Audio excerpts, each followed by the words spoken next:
Hello बच्चों। तो आज हम डिस्कस करते हैं पहले hormonal control of spermatogenesis and hormonal control of oogenesis। Previous lecture में हमने स्पर्मेटोजेनेसिस और oogenesis को पढ़ा। तो आज देखते हैं कि कौन कौन से हार्मोन उन्हें कंट्रोल करते हैं। सबसे पहले हम स्टार्ट करते हैं हार्मोनल कंट्रोल ऑफ स्पर्मेटोजेनेसिस से।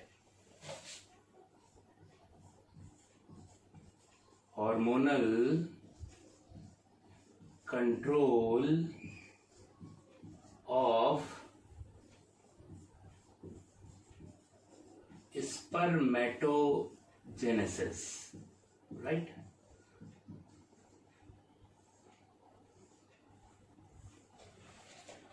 तो सबसे पहले हाइपोथैलेमस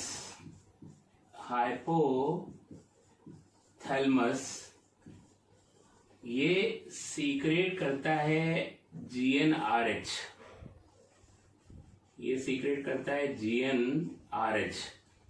गोनेडोट्रोपिन रिलीजिंग हार्मोन। ये गोनेडोट्रोपिन रिलीजिंग हार्मोन गोनेडोट्रोपिन के सीक्रेशन को स्टिमुलेट करते हैं पिट्यूटरी ग्लैंड से।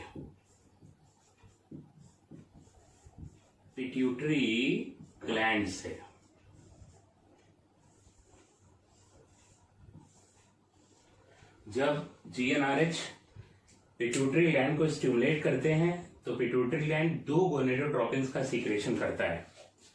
एक गोनेडोट्रोपिन जो है वो होता है ICSH, इसे LH भी कह सकते हैं। और दूसरा जो गोनेडोट्रोपिन होता है that is FSH, follicle stimulating hormone. तो एक गोनेडोट्रोपिन है ICSH, interstitial cell stimulating hormone, और दूसरा FSH। ये ICSH जाता है टेस्टिस के पास।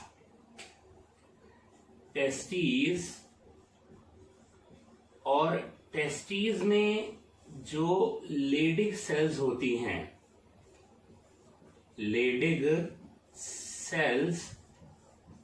उसको स्टिमुलेट करके उससे टेस्टोस्टेरोन हार्मोन का सीक्रेशन कराता है। इसका मतलब यहां से ये टेस्टोस्टेरोन हार्मोन जो है उसके सीक्रेशन को कराता है। वहीं जो FSH है ये सर्टोली सेल्स पे एक्ट करता है। सर्टोली सेल्स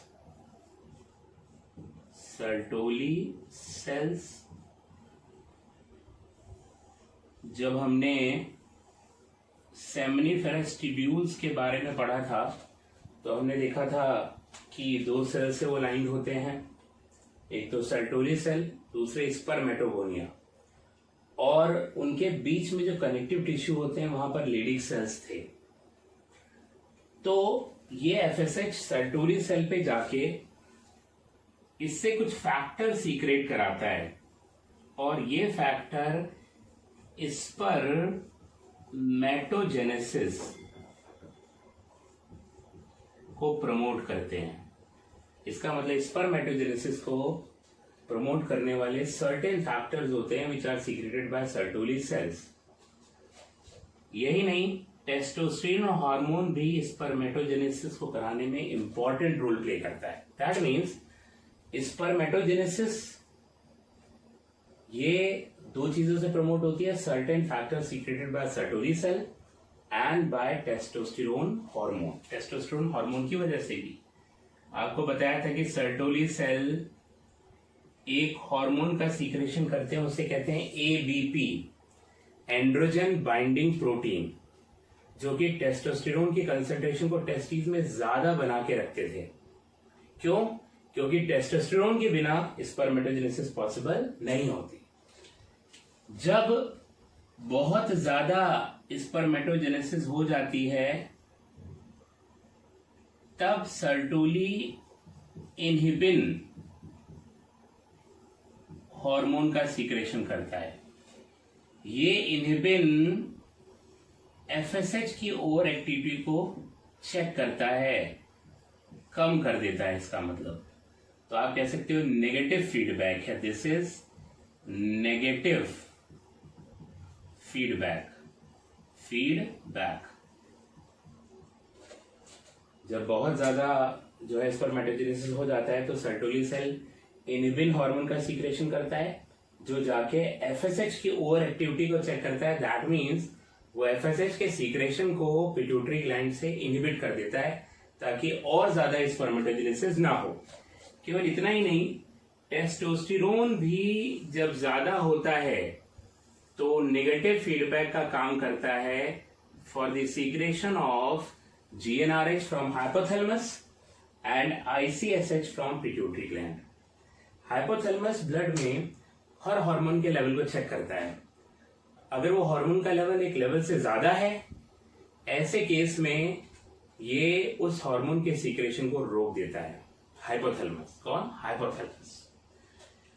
तो ये बात हो गई पूरी की पूरी हार्मोनल कंट्रोल ऑफ स्पर्मेटोजेनेसिस की।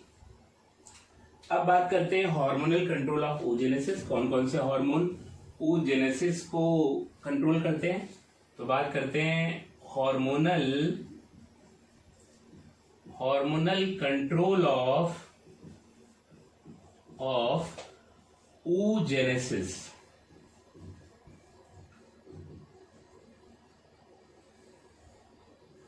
Hormonal control of oogenesis। यहां पर भी सबसे पहले हाइपोथैलेमस की बात करते हैं। हाइपोथैलेमस फीमेल्स में भी GnRH का सीक्रेशन करता है। GnRH, गोनेडोट्रोपिन रिलीजिंग हार्मोन, और ये पिट्यूटरी ग्लैंड पे जाता है। पिट्यूटरी ग्लैंड, और पिट्यूटरी ग्लैंड यहां से सीक्रेशन करता है फिर से FSH, follicle stimulating hormone, and LH, luteinizing hormone. इन दोनों हार्मोन का सीक्रेशन कराता है। ये दोनों हार्मोन जाते हैं ओवरी पे, और ओवरी को स्टिमुलेट करके उससे दो हार्मोन का सीक्रेशन कराते हैं। एक तो ईस्ट्रोजन और दूसरा प्रोजेस्टेरोन।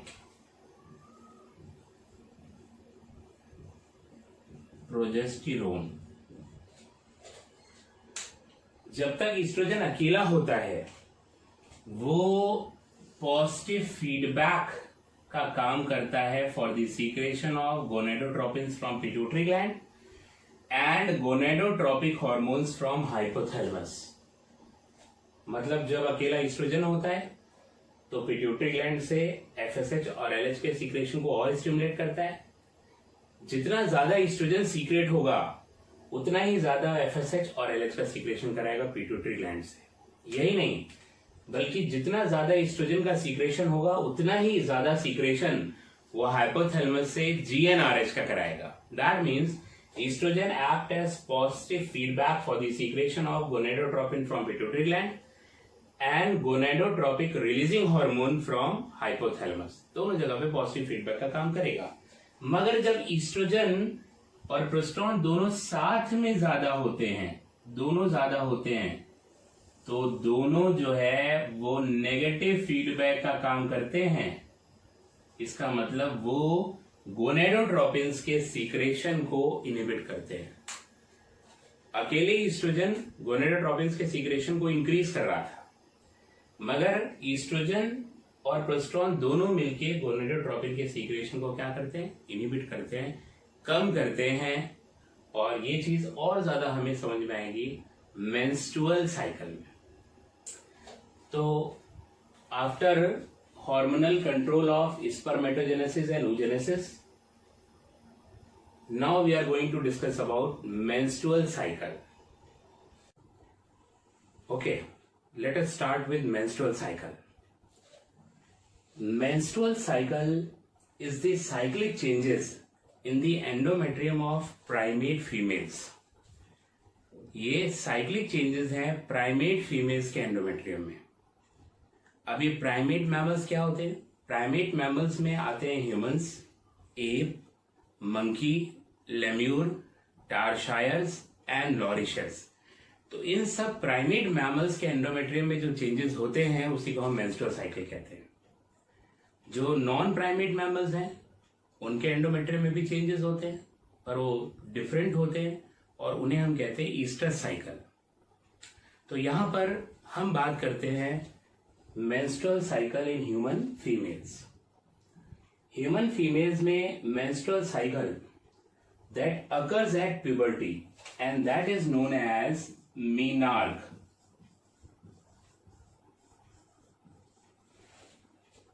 तो the start of menstrual cycle at puberty is known as menarche. अब होता क्या है, जैसा मैंने पहले आपको बताया, oogenesis में oogenesis starts before birth during embryonic life, and when the fetus is 20 weeks old, then all the oogonias are formed and no more oogonias are added later on in life. सारे oogonia 20 हफ्तों तक बन जाते हैं और नया oogonia add नहीं होता है, मैं आपको पहले ही बता चुका हूं। यहां प्राइमरी फॉलिकल भी बन जाता है, ये बर्थ के पहले ही बन गया, मगर बर्थ के बाद प्यूबर्टी तक इस प्राइमरी फॉलिकल में कोई चेंज नहीं आता। अगर कोई प्रोसेस, कोई फिनोमिनन होता है तो वो होता है follicular atresia, that means degeneration of primary follicles. Birth से प्यूबर्टी तक प्राइमरी फॉलिकल में कोई चेंज नहीं आता, इसी वजह से मेंस्ट्रुअल साइकिल स्टार्ट नहीं होती, क्योंकि मेंस्ट्रुअल साइकिल डिपेंडेंट है चेंजेस ऑन ओवरियन फॉलिकल्स पे। जब फॉलिकल में चेंजेस आएंगे तभी मेंस्ट्रुअल साइकिल रन करेगी, और वो चेंजेस स्टार्ट होते हैं प्यूबर्टी पे, जब एफएसएच का लेवल बढ़ना चालू होता है, या हम यूं कहें गोनेडोट्रोपिन्स का लेवल बढ़ता है, फॉलिकल में चेंजेस आते हैं और उन्हीं चेंजेस की वजह से एंडोमेट्रियम में चेंजेस आते हैं। तो ये मेंस्ट्रुअल साइकिल स्टार्ट करती है प्यूबर्टी पे। But at the age of around 50 years, when the all follicles are exhausted, 50 साल की उम्र तक ह्यूमन फीमेल्स में सारे फॉलिकल्स खत्म हो जाते हैं। जब सारे फॉलिकल्स खत्म हो जाते हैं तो कोई भी चेंजेस अब एंडोमेट्रियम में आकर नहीं करते, और उसे हम कहते हैं मीनोपॉज। सो मीनोपॉज का मतलब हुआ कि when the menstrual cycle ceases at the age of around 50 years, that is known as menopause. उसे हम कहते हैं मीनोपॉज। अब ये फिनोमिनन समझते हैं पूरा मेंस्ट्रुअल साइकिल किस तरह से होता है। एक रेगुलर जो मेंस्ट्रुअल साइकिल होती है, नॉर्मल जो मेंस्ट्रुअल साइकिल होती है, वो अराउंड 28 days की होती है। थोड़ा सा इधर उधर भी हो सकता है, एक दिन कम या एक दिन ज्यादा, पर जब ज्यादा फ्लक्चुएशन आती है तो नॉर्मल मेंस्ट्रुअल साइकिल नहीं होती। Normally menstrual cycle is of 28 days और 29 days यू कुड से। यहां पर अलग अलग चीजें हमने मार्क की हैं। यूट्राइन में जो इवेंट्स हैं, ओवेरियन जो इवेंट्स हैं, ओवेरियन फॉलिकल्स में जो इवेंट है, और पिट्यूटरी हार्मोन का जो लेवल है, अलग अलग चीजें। यहां सारी चीजें एक दूसरे पे इंटरडिपेंडेंट है, हर फिनोमिनन इंटरडिपेंडेंट है, एक फिनोमिनन की वजह से दूसरा फिनोमिनन होता है। अगर हम मेंस्ट्रुअल साइकिल की बात करें तो इसको 4 फेजेस में हम डिवाइड कर सकते हैं। कुछ ऑथर्स ने इसको 3 फेजेस में डिवाइड किया है, क्योंकि ओवुलेशन को फेज नहीं माना है। अगर ओवुलेशन को भी एक फेज माने, ओव्यूलेटरी फेज, तो 4 फेजेस हो जाएंगे। Menses phase number 1 which is menstruation, second follicular phase or proliferative phase, third ovulatory phase, and fourth luteal or secretory phase। अब स्टार्ट करते हैं मेंसेस फेज से या मेंस्ट्रुएशन से। क्या होता है इसमें, ये दोबारा जब साइकिल चलेगी तो फिर से मेंसेस फेज आएगा।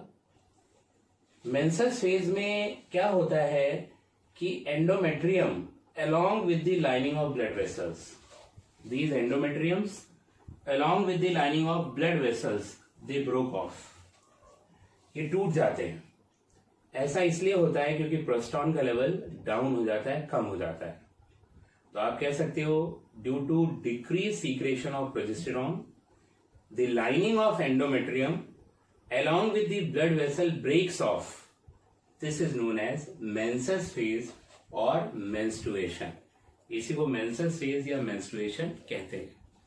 ये menses phase जो है 2 से 4 दिन तक की हो सकती है और इसमें क्योंकि प्रोस्टॉन का लेवल डाउन है, एंडोमेट्रियम मेंटेन नहीं रह पाती, उसको मेंटेन करने का काम प्रोस्टॉन का होता है, वो टूट जाती है, साथ ही साथ ब्लड वेसल्स भी टूट जाती है, उसी को हम मेंस्ट्रुएशन कहते हैं। Now around 30 to 50 millilitre of blood flows in each cycle. Her cycle में लगभग 30 से 50 मिलीलीटर ब्लड फ्लो करता है। This blood forms a clot, ये ब्लड क्लॉट बना लेता है, but later on this clot is dissolved by a fibrinolytic enzyme present in uterus. So blood in menses never forms a clot.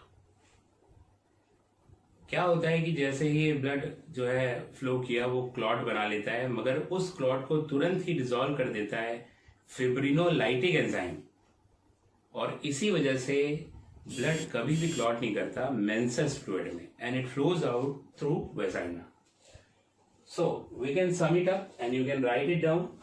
Menses phase आप पहले heading डाल सकते हैं menstrual cycle, उसमें जो है नंबर 1 जो फेज है वो है मेंसेस फेज, इसको लिखते हैं पहले तो ये और क्लियर होगा लिखने से।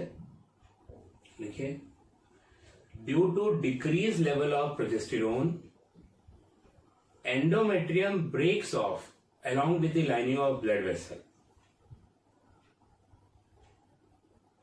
Around 30 to 50 milliliter blood flows in each cycle, which forms a clot. Full stop. Later on, this clot is dissolved by fibrinolytic enzyme. Later on, this clot is dissolved by fibrinolytic enzyme present in uterus. So, blood in menses never forms a clot. So blood in menses never forms a clot. Duration 3 to 4 days. This is the duration of menstrual cycle or menses phase, menstruation or menses phase. Now, follicular phase. यहां जैसे ही gonadotropin का level बढ़ता है FSH का, ये follicle stimulating hormone है, ये primary follicle को स्टिमुलेट करके चेंज करता है सेकेंडरी फॉलिकल में, जिनके पास ज्यादा फॉलिकुलर सेल होती है और एक नई थीका मेम्ब्रेन भी बन जाती है। Then this secondary follicle is change into tertiary follicle which is characterised by a fluid filled antrum and the theca layer differentiates into 2 layer, theca externa and theca interna. Here theca externa is marked by blue color and theca interna is marked by red color. पहले भी बता चुके हैं कि tertiary में antrum आ जाता है और थीका लेयर थीका एक्सटर्ना और थीका इंटरना में डिवाइड कर जाती है। थीका इंटरना थीका एक्सटर्ना वो फिब्रोब्लास्ट लाइक लेयर होती है, कनेक्टिव टिश्यू लेयर होती है, जबकि थीका इंटरना वो स्टेरॉइडल इन नेचर होती है और इसीलिए वो स्टेरॉइडल हार्मोन का सीक्रेशन करती है, दैट इज ईस्ट्रोजन।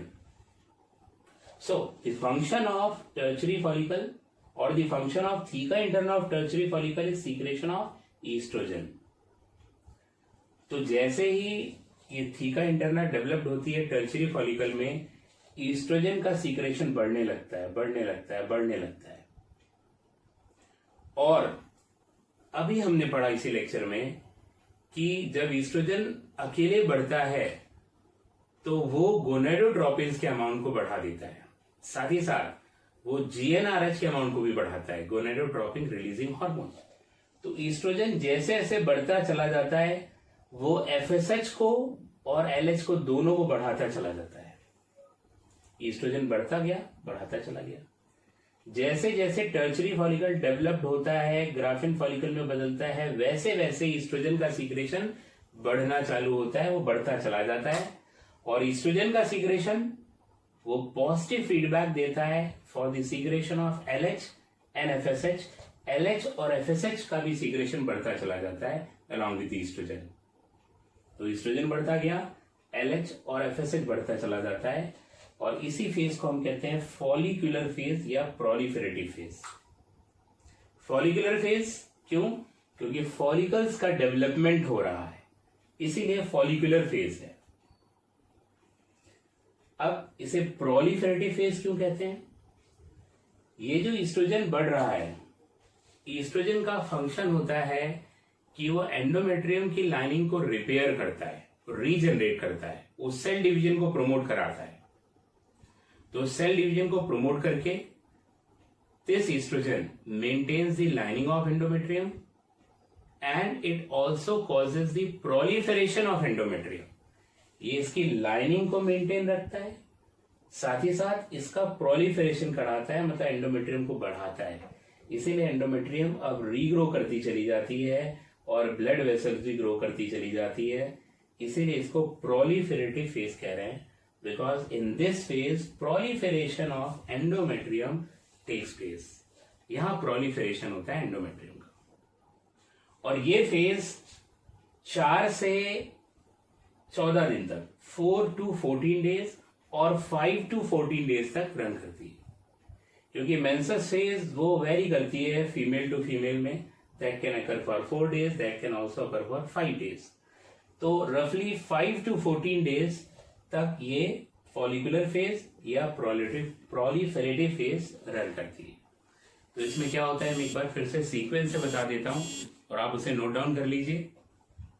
हेडिंग डाल लीजिए प्रोलिफेरेटिव फेज और follicular phase, full stop.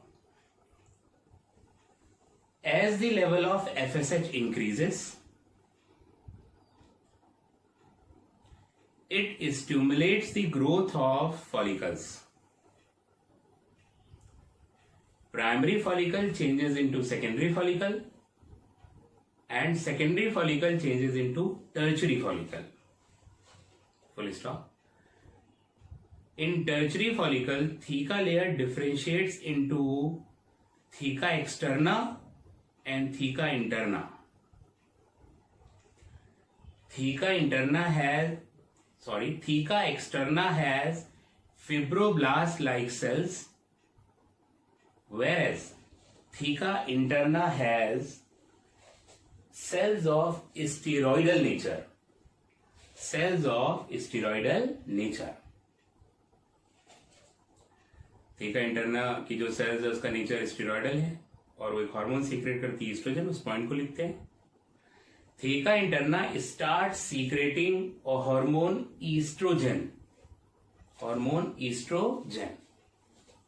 Full stop. The rising level of estrogen act as positive feedback for the secretion of LH and FSH. So as the level of estrogen increases, the secretion of LH and FSH also increases. Full stop. अब function क्या है oestrogen का वो लिख लेते हैं। Estrogen helps to repair the lining of endometrium.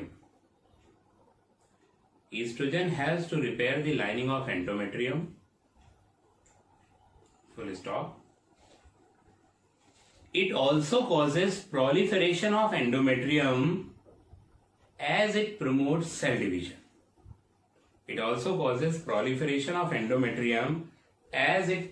cell division.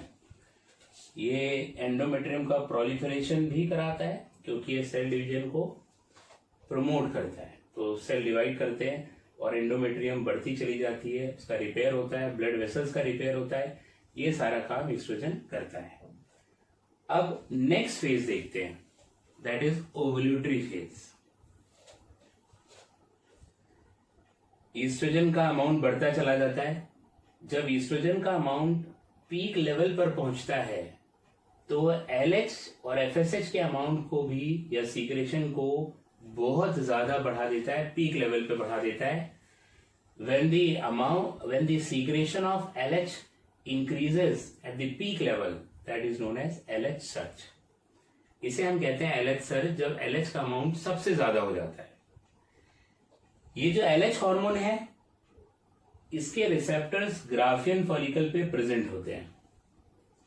जब LH का अमाउंट बहुत ज्यादा बढ़ जाता है तो ये ग्राफियन फॉलिकल्स को जाके स्टिमुलेट करता है और उनका रैप्चर करा देता है. रैप्चर होते ही उसमें से ओवम बाहर निकल आता है and this process is known as ovulation. इसी प्रोसेस को हम क्या कहते हैं? ओवल्यूशन. तो आप लिख सकते हैं, फिर आगे मैं डिस्क्राइब करता हूं. The peak level of estrogen causes LH surge. LH stimulates the Graafian follicle and it ruptures, releasing the ovum. LH stimulates the Graafian follicle and it ruptures, releasing the ovum. This process is known as ovulation. इसी process को हम क्या कहते हैं? Ovulation. और ये mid of menstrual cycle में around होता है. मिड ऑफ मेंस्ट्रुअल साइकिल तब जब मेंस्ट्रुअल साइकिल 28 डेज की होती है, तब मिड ऑफ मेंस्ट्रुअल साइकिल में, दैट इज अराउंड 14 डेज के आसपास होती है. यहां ओवल्यूशन 14 डे के अराउंड हो गया. ये ग्राफियन फॉलिकल रैप्चर हो गया, ओवम बाहर लिबरेट हो गया. अब नेक्स्ट स्टेज की बात करते हैं हम, दैट इज ल्यूटियल और सीक्रेटरी फेज. जैसे ही ग्राफियन फॉलिकल रैप्चर होता है वो कन्वर्ट हो जाता है कॉर्पस ल्यूटियम में. कॉर्पस ल्यूटियम एक येलो बॉडी है जो सीक्रेट करती है प्रोजेस्टेरॉन एंड ईस्ट्रोजन. दोनों का सीक्रेशन करती है, प्रोस्टॉन एंड ईस्ट्रोजन. यहां ग्राफ में दिख रहा होगा कि प्रोस्टॉन का सीक्रेशन इमीडिएटली स्टार्ट हो गया जैसे ही ये रैप्चर किया और इसने कॉर्पस ल्यूटियम तुरंत बना लिया. ये 14 डेज के अराउंड ही, और थोड़ी देर बाद ईस्ट्रोजन का भी सीक्रेशन स्टार्ट हो गया. तो कॉर्पस ल्यूटियम ये ईस्ट्रोजन प्रोस्टॉन दोनों का सीक्रेशन कराता है. अब ईस्ट्रोजन तो रिस्पॉन्सिबल थी एंडोमेट्रियम की लाइनिंग को मेंटेन करने के लिए, उसको प्रोलिफरेट करने के लिए, तो प्रोलिफरेट करती चली जाती है. ये जो प्रोजेस्टेरॉन का सीक्रेशन कर रहा है उसका क्या फंक्शन है? प्रोस्टॉन का फंक्शन होता है कि वो एंडोमेट्रियम की लाइनिंग को मेंटेन करता है. तो जहां ईस्ट्रोजन एंडोमेट्रियम की लाइनिंग का प्रोलिफरेशन कराता है, वहीं progesterone that maintains the lining of endometrium, वो एंडोमेट्रियम की लाइनिंग को मेंटेन करने में मदद करता है. तो कॉर्पस ल्यूटियम ये बना और ये ग्रो करता चला गया, मैच्योर करता चला गया. जैसे ही मैच्योर करता चला गया वैसे ही प्रोजेस्टेरॉन और ईस्ट्रोजन का अमाउंट बढ़ता चला गया. अब यहां पर भी जो कॉर्पस ल्यूटियम है उसका बनना, उसका मैच्योरेशन और उसकी लाइफ, ये सारी बातें डिपेंड करती हैं LH पे. क्योंकि LH के रिसेप्टर ग्राफियन फॉलिकल पे थे और ये corpus luteum raptured Graafian follicle से ही बना है. तो होता क्या है, जब ये ग्राफियन फॉलिकल रैप्चर कर जाता है, then the LH induces the ruptured graphian follicle to form corpus luteum. LH also maintains the lining of corpus luteum and it also stimulates the corpus luteum to secrete progesterone and estrogen.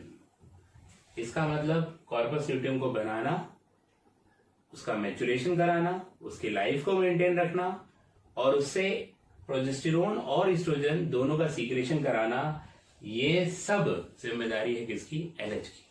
LH के सारे काम को कराता है यहां पर. अब corpus luteum mature होता चला गया, ये अराउंड 7 डेज तक मैच्योर होता चला जाता है. और अगर फर्टिलाइजेशन नहीं होता तो उसके बाद ये डीजनरेट करने लगता है. अगर फर्टिलाइजेशन नहीं होता तो। क्यों? हार्मोनल कंट्रोल ऑफ oogenesis अभी आपको बताया था, उसमें आपने देखा था ईस्ट्रोजन अगर अकेला हो तो LH FSH के अमाउंट को इंक्रीज करता है, पॉजिटिव फीडबैक का काम करता है।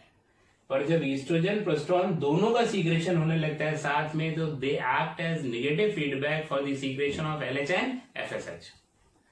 जब दोनों का साथ में सीक्रेशन होता है तो LH और FSH दोनों के सीक्रेशन को डाउन कर देते हैं। अब यहां ओव्यूलेशन के लगभग 7वें दिन पर ये कॉर्पस ल्यूटियम जो है वो मैच्योर हो चुका है, काफी मैक्सिमम अमाउंट में प्रोस्टॉन और ईस्ट्रोजन का सीक्रेशन कर रहा है। ये जैसे जैसे ईस्ट्रोजन प्रोस्टॉन बढ़ते चले जाते हैं और LH FSH के सीक्रेशन को कम करते चले जाते हैं। यहां पे मैक्सिमम हो गए तो इन्होंने LH FSH के सीक्रेशन को एकदम कम करना चालू कर दिया। आप जानते हैं कि कॉर्पस ल्यूटियम की लाइफ मेंटेन करने वाला LH ही है। जब ईस्ट्रोजन प्रोस्टॉन ने LH के लेवल को डाउन किया तो कॉर्पस ल्यूटियम भी अपने को मेंटेन नहीं रख पाएगा, क्योंकि इसको मेंटेन रहने के लिए LH चाहिए था। तो हम कह सकते हैं when estrogen and progesterone level increases, it decreases the secretion of LH and FSH. Due to decreased secretion of LH, corpus luteum is unable to maintain itself and it regresses or degenerates to form a white body known as corpus albicans.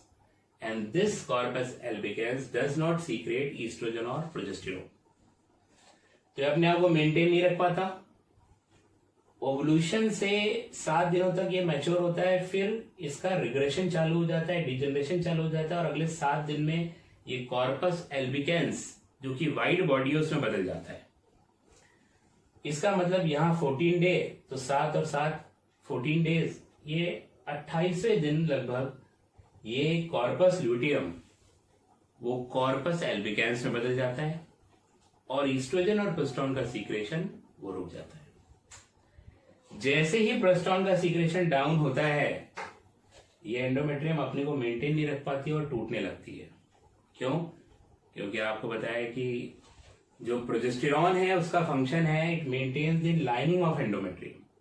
तो प्रोस्टॉन का level down होते ही endometrium की lining टूटने लगती है and that is the start of next menstrual cycle. And that is the start of next menstrual cycle. यही next menstrual cycle की बिगिनिंग है।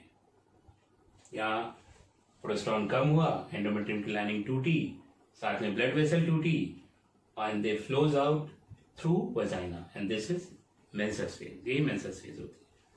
तो जरा ल्यूटियल या सीक्रेटरी फेज को लिख लेते हैं।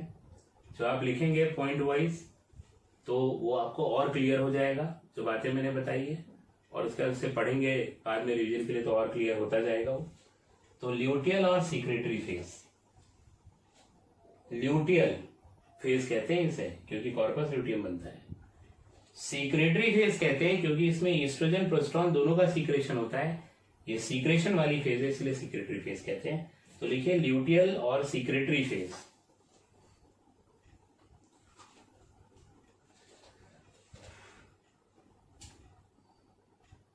यहां लिखिए the raptured Graafian follicle, the raptured Graafian follicle changes into corpus luteum under the influence of LH. The raptured Graafian follicle changes into corpus luteum under the influence of LH. Full stop. LH maintains the life of corpus luteum. LH maintains the life of corpus luteum. And it also stimulates the corpus luteum to secrete progesterone and estrogen. To secrete progesterone and estrogen. Full stop. Estrogen is responsible for proliferation of endometrium, whereas progesterone maintains the lining of endometrium. Whereas progesterone maintains the lining of endometrium. Full stop. As the level of estrogen and progesterone increases, they act as negative feedback for the secretion of LH and FSH. So the increasing level of progesterone and estrogen decreases the secretion of LH and FSH. Full stop. As the level of LH decreases, the corpus luteum is unable to maintain itself and it regresses to form a white body known as corpus albicans. Full stop. Corpus albicans does not secrete estrogen and progesterone. As the level of progesterone goes down, the lining of endometrium is unable to maintain itself. So the endometrium breaks off along with the lining of blood vessel, and this is the start of next menstrual cycle. And this is the start of next menstrual cycle. अब यहाँ पे 7 दिन corpus luteum बढ़ता है, 7 दिन घटता है, तो सीधी सी बात है ल्यूटियल फेज वो हमेशा 14 to 28 डेज की तक ही चलेगी। इसका मतलब इस फेज का टाइम कांस्टेंट होगा, ये कभी वेरिएबल नहीं होगा। ल्यूटियल फेज हमेशा 14 डेज की होगी। ल्यूटियल फेज हमेशा कितने दिन की होगी? 14। ये फॉलिकुलर फेज बदल सकती है, मेंसेस फेज में भी 1 आध दिन 2 दिन का फर्क आ सकता है, मगर ल्यूटियल फेज में कभी फर्क नहीं आता, ये हमेशा 14 डेज की ही होती है। अब यहाँ 28 डेज के मेंस्ट्रुअल साइकिल में अराउंड 14 डे पे वो ओव्यूलेशन हो रहा है। अब कुछ फीमेल्स में ये डेज ज्यादा होते हैं, कम होते हैं, तो उनमें ओव्यूलेशन कब होगा, इस पे क्वेश्चन आते हैं। आप जरा एक क्वेश्चन करिए, आपको मैं बता दे रहा हूं क्या डेटा है उसमें, उसको सॉल्व करिएगा और फिर सॉल्यूशन को देखिएगा, वो भी मैं बताऊंगा। अगर किसी फीमेल में मेंस्ट्रुअल साइकिल वो 40 डेज की है, 40 डेज की है, तो डे ऑफ ओव्यूलेशन कौन सा होगा?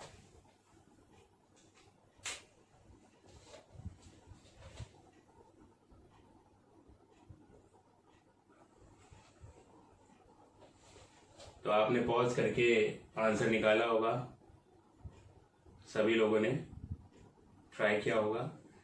अब आंसर बताने के पहले मैं बता देता हूं कि आप लोगों ने क्या क्या सोच के ट्राई किया होगा। कुछ लोगों ने गलत सोचा होगा, वो भी बताऊंगा। कुछ लोगों ने सही सोचा होगा और सही आंसर निकाला होगा, वो भी बताऊंगा। अब कई लोगों ने इसको ऐसे किया होगा कि मेंस्ट्रुअल साइकिल के मिड में अराउंड वो ओव्यूलेशन होता है, तो 40 के मिड में 20 डेज आते हैं, तो 20th डे पे लगा दिया होगा, 20th डे पे ओव्यूलेशन होगा, जो कि गलत है। मैंने जो आपको पढ़ाया अभी, उसमें मैंने पढ़ाया है कि जब रेगुलर मेंस्ट्रुअल साइकिल होती है 28 डेज की, तब उसके मिड में अराउंड 14 डे पे ओव्यूलेशन होता है। अगर साइकिल 28 डेज की है तो वहां पर एकदम मिड में हो जाता है 14 डे पे। अगर वो 28 डेज की है तब, अब देखते हैं जो सही है वो क्या है। हमेशा मिड में नहीं होती, 28 डेज के संयोग से मिड में आ जाती है, फॉर्चुनेटली मिड में आ जाती है। मैंने एंड में जो पढ़ाया बताया, उसी में हिंट थी इस क्वेश्चन की। क्या बताया था आपको एंड में? कॉर्पस ल्यूटियम 7 दिन बढ़ता है, 7 दिन घटता है, 7 दिन बढ़ता है, 7 दिन घटता है। ल्यूटियल फेज हमेशा 14 डे की होती है, वो कभी ना कम हो सकती है ना ज्यादा हो सकती है, कोई भी स्टेज वो बदल सकती है, कम ज्यादा दिन हो सकते हैं, मगर luteal phase is constant, that is for 14 days. इसका मतलब ल्यूटियल फेज चाहे 40 डे की साइकिल हो, चाहे 100 डे की साइकिल हो, चाहे जो है साइकिल 20 डेज की हो, कितने भी डेज की हो, ल्यूटियल फेज कभी नहीं बदलती, वो उसका टाइम कांस्टेंट रहता है 14 डेज का। और ल्यूटियल फेज का टाइम कब शुरू होता है? ओव्यूलेशन से। और कब खत्म होता है? जब नेक्स्ट मेंस्ट्रुअल साइकिल बिगिन होती है। Ovulation next menstrual cycle, ovulation next menstrual cycle. इसका मतलब ओव्यूलेशन के बाद नेक्स्ट मेंस्ट्रुअल साइकिल बिगिन होने में हमेशा 14 डेज का अंतर होगा, ऑलवेज। इसका मतलब जितने दिन की भी मेंस्ट्रुअल साइकिल होगी उसके 14 डे पहले ओव्यूलेशन हुआ होगा, क्योंकि यहाँ नई मेंस्ट्रुअल साइकिल स्टार्ट हो गई है, यहाँ डे खत्म हो जाएगा। तो ये अगर 40th डे है, 40 दिन की मेंस्ट्रुअल साइकिल हमने बताई, यहां से नई मेंस्ट्रुअल साइकिल बिगिन हो रही है 40 डे के बाद 41 डे पे, तो इसका मतलब 40 से 14 डेज पहले ओव्यूलेशन हुआ होगा, क्योंकि ल्यूटियल या सीक्रेटरी फेज वो हमेशा 14 डेज की होती है। तो 40 माइनस जो है आप कर लेंगे कितना 14, तो डे ऑफ ओव्यूलेशन आ जाएगा। 40 माइनस 14 कितना आ जाएगा 26।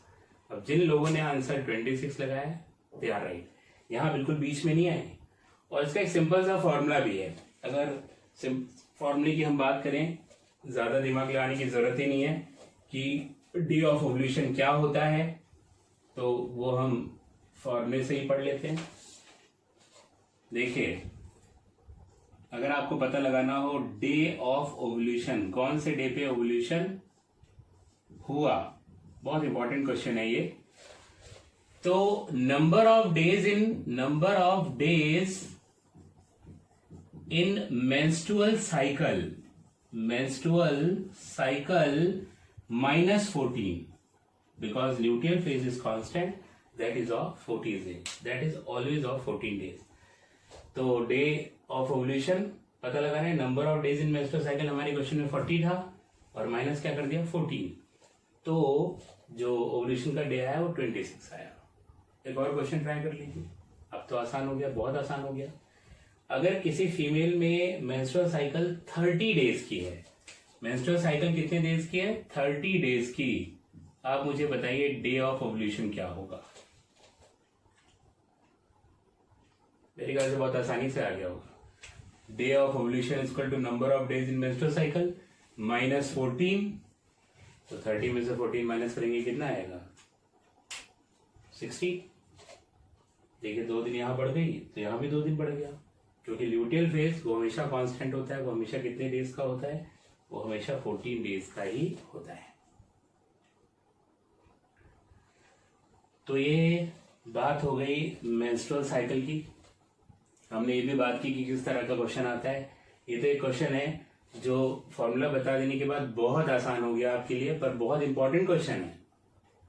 और फॉर्मूला नहीं क्रैम करना है, हमें रीजन को समझना है कि रीजन क्या है, क्यों ये फॉर्मूला बना है, क्योंकि कोई भी फॉर्मूला किसी वजह से, किसी रीजन से डिराइव होता है, उसे क्रैम नहीं करना हमको। मैंने हमेशा कहा है आपको कि जियोलॉजी वो क्रैम करने की चीज बिल्कुल भी नहीं है, रटने की चीज बिल्कुल भी नहीं है। ये बात अपने दिमाग से निकाल दीजिए, और समझने की चीज है, क्योंकि आप समझेंगे तो हमेशा याद रहेगा। और आजकल जो भी क्वेश्चन आते हैं वो IQ बेस्ड होते हैं, समझने वाले होते हैं, फैक्चुअल बहुत कम होते हैं। नीट में जिसने जियोलॉजी को समझा है वही कर पाता है, और ये चैप्टर तो बहुत ज्यादा समझने वाला है, तभी इसके क्वेश्चन होते हैं, रट कर आप क्वेश्चन नहीं कर सकते। तो यहां पे एक तो ये क्वेश्चन हो गया, दूसरा इसमें और भी क्वेश्चंस आते हैं। क्या क्या आते हैं आपके दिमाग में चल रहा होगा वो आपको बता देता हूं, क्या क्या पूछा जा सकता है। मैं आप सब कुछ लेक्चर में बता चुका हूं, फिर भी अलग से एक्सप्लेन कर देता हूं कि क्या क्वेश्चन पूछा जा सकता है। पहला क्वेश्चन तो ये डायग्राम पे ही आएगा। ये डायग्राम NCERT का ही डायग्राम है, थोड़े बहुत चेंजेस मैंने किए हैं, ऐड किया है इन चीजों को, बाकी ऑलमोस्ट ये NCERT का ही डायग्राम है। तो इसमें सबसे पहले ये हार्मोन के लेवल को पूछा जा सकता है। ये हार्मोन बना हुआ है, आपको पता होना चाहिए कि FH पहले ज्यादा था, फिर कम हुआ, और LH बढ़ता जा रहा है ईस्ट्रोजन के बढ़ने से, फिर LH सर्ज आई 14 डे के जस्ट पहले। तो सिंपल सा ग्राफ बना के ABCD लिख के दे सकता है वो, और पूछा जा सकता है ये कौन सा हार्मोन है, ये कौन सा है, ये कौन सा है और ये कौन सा है। तो अगर आपने ये डायग्राम को समझ लिया है तो आप आसानी से बता देंगे कि A LH है, B FSH है, C ईस्ट्रोजन है और D क्या है प्रोजेस्टेरोन। देखिए LH सबसे ऊपर LH सर्ज, उसके नीचे FSH, और 14 डे के जस्ट पहले LH और FSH का अमाउंट सबसे ज्यादा होता है। अगर आप ईस्ट्रोजन को पहचानना हो, केवल एक बना के दे दे, ऐसे ग्राफ बनाए और बस ऐसे करके बना के दे दे ये क्या है, तो भी आप समझ जाएंगे। ईस्ट्रोजन देखिए 14 डे के पहले भी बढ़ा था, 14 डे के जस्ट पहले इसका पीक अमाउंट आया, पीक लेवल आया, पीक सिक्रेशन हुआ, उसके बाद फिर ये इंक्रीज हुआ जब कॉर्पस ल्यूटेम ने इसका सिक्रेशन किया। इसका मतलब ईस्ट्रोजन का सीक्रेशन 14 डे के पहले वो थीका इंटरना कर रहा था और 14 डे के बाद कौन कर रहा था, कॉर्पस ल्यूटियम। इसका मतलब इस डायग्राम के अलावा थ्योरेटिकल क्वेश्चन भी आ सकता है कि ईस्ट्रोजन का secretion during 28 days of menstrual cycle कौन करता है। तो 14 डे के पहले ईस्ट्रोजन का secretion theca interna of this tertiary और ग्राफियन फॉलिकल करता है और 14 डे के बाद ईस्ट्रोजन का सीक्रेशन कौन करता है, कॉर्पस ल्यूटियम। मगर प्रोजेस्टेरॉन का सीक्रेशन केवल कॉर्पस ल्यूटियम कर रहा है। कॉर्पस ल्यूटियम डीजनरेट किया, प्रोजेस्टेरॉन का सीक्रेशन खत्म। तो इसका सीक्रेशन केवल कौन कर रहा है, कॉर्पस ल्यूटियम। दूसरा क्वेश्चन यही जो बात कर रहे हैं वो बन सकता है कि कॉर्पस ल्यूटियम कौन कौन सा हार्मोन सीक्रेट करता है। बल्कि ये एक बार क्वेश्चन पूछा भी गया है, जब AIPMT था तो उसने पूछा था कि कौन सा हार्मोन कॉर्पस ल्यूटियम सीक्रेट करता है। और मजे की बात यह कि उसमें दोनों दे दिया था, प्रोजेस्टेरोन, ईस्ट्रोजन, LH, FSH, दो कोई भी ऑप्शन ले लीजिए, these two options are important, कि उसने दोनों दिया था, प्रोजेस्टेरोन, ईस्ट्रोजन, LH, FSH। अब आप क्या लेंगे? तो ऑप्शन यहां पर हम टिक कर नहीं सकते, एक ही करना है। यहां पे आंसर जो था वो था प्रोजेस्टेरोन, क्योंकि progesterone is the most important hormone which is secreted by corpus luteum. Estrogen endometrium का प्रोलिफरेशन कराता है 14 डे के बाद, वो ना भी कराए तो प्रोजेस्टेरोन बहुत जरूरी है उसको मेंटेन रखने के लिए। प्रोलिफरेशन से ही कुछ नहीं होता, मेंटेन करना बहुत जरूरी है। तो अगर ईस्ट्रोजन प्रोजेस्टेरोन दोनों ऑप्शन में आता है तो आपको प्रोजेस्टेरोन को टिक करना होगा, चुनना होगा। जबकि सही बात तो यही है कि कॉर्पस ल्यूटियम दोनों हार्मोन्स का सीक्रेशन करता है, that is progesterone and estrogen, दोनों का सीक्रेशन यहां पर होता है। दूसरा यहां पर जो नेक्स्ट क्वेश्चन हो सकता है वो क्वेश्चन जो है इन फेजेस के ड्यूरेशन के बारे में हो सकता है। आपको बताया ड्यूरेशन केवल इसकी फिक्स है, इनकी फिक्स नहीं है। प्रोलिफरेटिव फेज या फॉलिकुलर फेज द ड्यूरेशन में चेंज। जब किसी फीमेल में मेंस्ट्रुअल साइकिल ज्यादा दिन का होता है तो सीधी सी बात है उसमें फॉलिकुलर फेज बड़ा होता है, क्योंकि फॉलिकल को डेवलपमेंट में बहुत टाइम लगता है। जब किसी फीमेल में मेंस्ट्रुअल साइकिल कम डेज का होता है तो सीधी सी बात फॉलिकुलर फेज छोटा होता है। इसका मतलब उसमें फॉलिकल्स का डेवलपमेंट जल्दी जल्दी होता है। इसका मतलब जो ये डेज है मेंस्ट्रुअल साइकिल में एक फीमेल के फॉलिकुलर फेज पे डिपेंड करते हैं कि वो जल्दी हो रहा है कि देर से हो रहा है। और ये जो डेज है मेंस्ट्रुअल साइकिल के, ये बहुत आसानी से बिगड़ जाते हैं due to excessive exercise, due to excitement, due to stress, due to pain. इन सब चीजों का असर इन हार्मोन्स के रिलीज पे पड़ता है, गोनेडोट्रोपिन्स पे पड़ता है। इसीलिए मेंस्ट्रुअल साइकिल आसानी से वो बिगड़ जाती है, उसके डेज बदल जाते हैं। ये कोई बहुत बड़ी बात नहीं होती। रेगुलर साइक्लिक फीमेल्स में भी कभी कभार ये साइकिल इरेगुलर हो जाती है, मगर बाद में वो रेगुलर हो जाती है। If it remains irregular then in that case the female has to consult the doctor. Otherwise ये थोड़ी बहुत चीजों से भी क्या होता है, इसमें बदलाव आ जाता है। यहाँ पे ये लिखा हुआ है हमने क्या क्या चेंजेस हैं, एक बार बता देते हैं। ये यूट्रस में चेंजेस हैं, इसलिए यूट्राइन चेंजेस लिखा हुआ है जैसा एनसीईआरटी ने लिखा हुआ है। ये आप जान ही रहे हो, ओवरियन हार्मोन्स, ये ओवरी में सीक्रेट होते हैं हार्मोन, क्योंकि ये हार्मोन या तो फॉलिकल सीक्रेट कर रहा है, corpus luteum, and both are found in ovary, ये ओवरी में ही मिलते हैं। और ये पिट्यूटरी हार्मोन है LH और FSH, जो पिट्यूटरी ग्लैंड से जिनका सीक्रेशन होता है। तो this is all about menstrual cycle. जो जो एस्पेक्ट हो सकते थे, जो जो क्वेश्चन हो सकते थे, हमने सभी क्वेश्चंस को, सभी एक्सपेक्ट को हमने यहाँ पे डिस्कस कर लिया और इसे काफी समय दिया, बिकॉज मेंस्ट्रुअल साइकिल से क्वेश्चन आने के बहुत ज्यादा चांसेस है कि ये क्वेश्चन जरूर आए, एक से ज्यादा भी आ सकता है। This is very important as far as NEET is concerned, तो उसके लिए बहुत इंपॉर्टेंट है ये मेंस्ट्रुअल साइकिल। इसके बाद हम पढ़ते हैं ईस्ट्रस साइकिल को।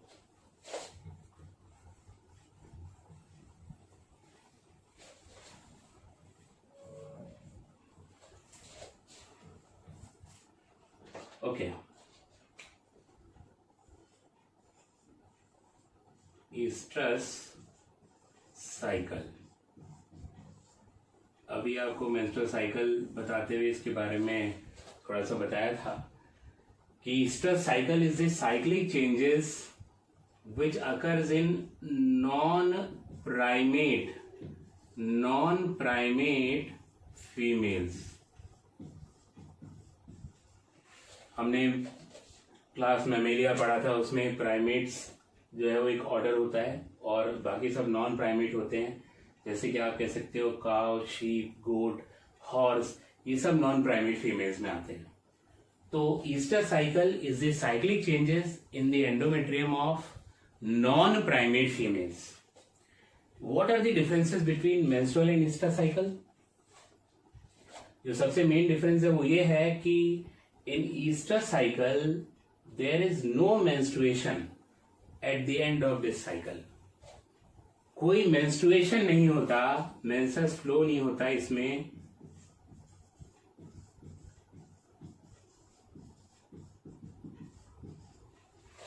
ये एक डिफरेंस है ईस्टर साइकिल और मेंस्ट्रुअल साइकिल में. There is menses flow in menstrual cycle but there is no menses flow in case of estrous cycle. एक और बड़ा अंतर क्या है कि menstrual cycle runs throughout the year whereas estrous cycle runs only during breeding season. Menstrual cycle पूरे year चलती है लगातार, मगर ईस्टर साइकिल केवल ब्रीडिंग सीजन में चलती है. तो आप कह सकते हो it runs only during breeding season. Breeding season ये केवल ब्रीडिंग सीजन में रन करती है. अलग अलग एनिमल्स का अलग अलग मंथ में ब्रीडिंग सीजन आता है और उस ब्रीडिंग सीजन में ही ये ईस्टर साइकिल रन करती है. बाकी के टाइम में ये इनहिबिट रहती है, रन नहीं करती. जब ये रन नहीं करती, इनहिबिटेड रहती है, उस पीरियड को हम कहते हैं एनेस्ट्रम. एनेस्ट्रम ये क्या है? This is suspension of oestrus cycle during non breeding season. Non breeding season जो सस्पेंशन होता है ईस्टर साइकिल का वो रुकी रहती है, उसी को हम कहते हैं एनेस्ट्रम. अब क्या होता है ब्रीडिंग सीजन में? ब्रीडिंग सीजन में क्यों ये ईस्टर साइकिल केवल ब्रीडिंग सीजन में रन करती है? होता क्या है, during breeding season estrogen surge occurs which produces a strong sex urge in females and that is known as heat period. That is known as heat period. Due to increased level of estrogen, a strong sex urge in females is caused and that is known as heat period. And only in this heat period the female receives the male. इसी heat period में female male को receive करती है. और अगर animals को Easter cycle में भी ये दो तरह से डिवाइड करा जा सकता है एनिमल्स को. एक होता है मोनोईस्ट्रस. मोनोईस्ट्रस और दूसरा होता है पॉलीईस्ट्रस. पॉलीईस्ट्रस तो नाम से ही आपको क्लियर हो रहा है, मोनो का मतलब सिंगल और पॉली का मतलब बहुत सारे. तो मोनोईस्ट्रस जब केवल एक जो है हीट पीरियड अकर करता है ब्रीडिंग सीजन में, उसे हम कहते हैं monoestrous. When more than one heat period occurs in breeding season that is known as polyestrous. तो animals having single heat period in a breeding season are known as monoestrous. For example अगर हम देखें dog, fox, bat, etc. And animals having more than one heat period in breeding season are known as polyestrous animals. For example, cow, sheep, squirrel, rat, etc. बहुत सारे animals आते हैं पॉलीस्ट्रस के अंदर. तो आज के लिए इतना ही. आज हमने पढ़ा hormonal control of spermatogenesis, hormonal control of oogenesis, फिर बहुत ही important topic that is menstrual cycle और उसके बाद ईस्ट्रस साइकिल। अब नेक्स्ट लेक्चर वो बहुत ही इंपॉर्टेंट है, वो भी फर्टिलाइजेशन हम स्टार्ट करेंगे। Fertilization, then embryonic development and then birth, यही चीजें बचती है रिप्रोडक्टिव सिस्टम में। तो आज के लिए इतना ही। Thank you very much.